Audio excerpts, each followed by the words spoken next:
waaye si olof man daal Sénégal daal fi ne mooy njëkk yeewu rek ne la sàngal saw taat rek mooy wax yi rek sëñ bi yow Ahmed Khalifa Niass bi sëñ bi moom ku gën a waaye yàlla da ko bind moom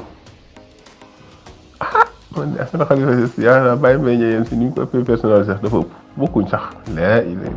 si Ahmed Khalifa Niass si lu ne moo ko fay def Sénégal bëri na buñ ko banaliser ci diine sax surtout ñi xam seen alio surut wax na yenn jigéen ñi daanaka Ahmed Khalifa Niass a tax presse bi daanaka kii moom ku ne war a wax ay waxi ñàkk fu la moom di ko waaye mu des moom kii Sénégal neex na Malick Gakou mi de bu dee Ahmed Aïdara la jël def ko conseil technique am conseil esprit Malick Gakou xaalis bi te mu ko saraxe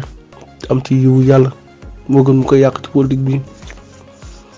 man nag di moom desee lu dul dem lëkkaloog Ahmed Khalifa Niass wax dëgg laa ñàkk ci moom yaakaar laa ñàkk ci moom yaakaar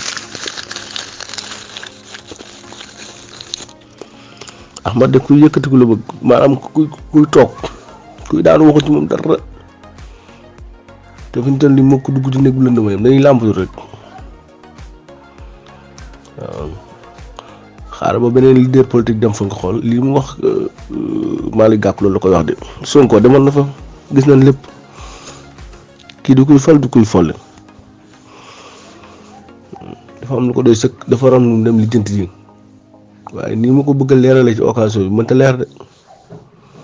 Sénégalais yi bañ nañ de wax nañ ko ginnaaw bañ nañ de